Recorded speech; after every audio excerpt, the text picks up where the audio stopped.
Steve, over to you. Thank you very much. Last night, the president and his speechwriters strategically crafted words and images to create his message.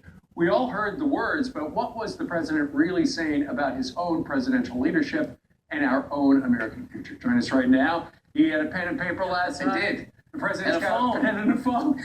Well, what'd you think about it? And the president decided last night, he told the American people that Congress, compromise, and the Constitution do not matter in the Obama world of 2014. Let's look at 3 clips talking about the Great Recession and what he said and what he really meant. Even before the Great Recession hit, massive shifts in technology and global competition had eliminated a lot of good middle-class jobs. Okay, so is he trying to explain why the jobs aren't there? He's saying, this is too big for me. I can't handle this. This was even bad for Bush. This goes back decades. What am I going to do about this? This is a trend. This is the free market. This is capitalism. There's inequity. I'm doing the best that I can, but this is a immeasurable, incredible condition. Shot number 2, clip number 2, he talks about upward mobility. Well, what is he really talking about when he talks about upward mobility? Corporate profits and stock prices have rarely been higher, and those at the top have never done better. But average wages have barely budged. Inequality has deepened. Upward mobility has stalled. Once again, it's kind of like, I'm doing my best, but it's not working Well, out. he's a spectator.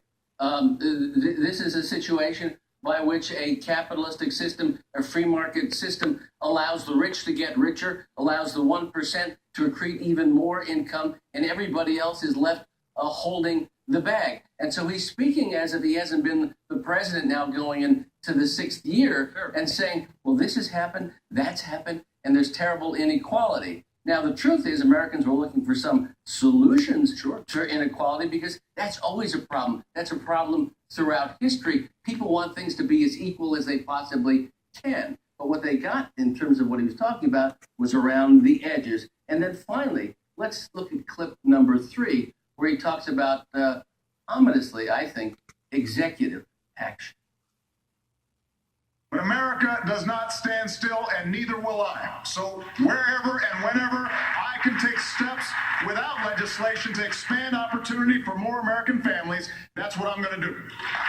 So I can't do anything with you, so I'm going to do it all myself. Basically, he said, I've failed in terms of leadership. I'm not a great compromiser. I can't bring people together. I haven't met the dreams that I talked about in my inaugural speech. I've given up on Congress. I've given up on the Republicans. I've given up on legislation. I've given up on cooperation. So if I can't get you to agree to it, if I can't get you to submit a bill, even if it's good for your own districts, I'm going to create some phony job training institutes.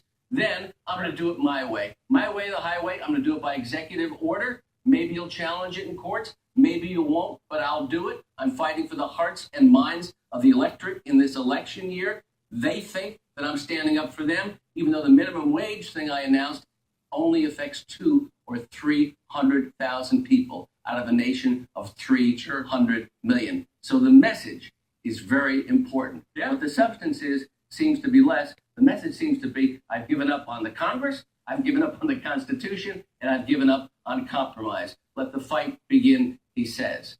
It starts today. He goes out on the road in a multi-state tour selling the Democratic plan. You know what, Peter, the way you laid it out like that, it makes it pretty clear. The president's message last night was, don't blame me, I'm only the president. Well, it was an easy listening beginning to a Yeah. very hard attack on Republicans coming up in 2014, I believe. All right, and if folks missed it, we've got complete details coming up in 12 minutes. Good to see Peter you. Johnson. Be well, thank you so Steve. much. Thank Thanks you. for staying.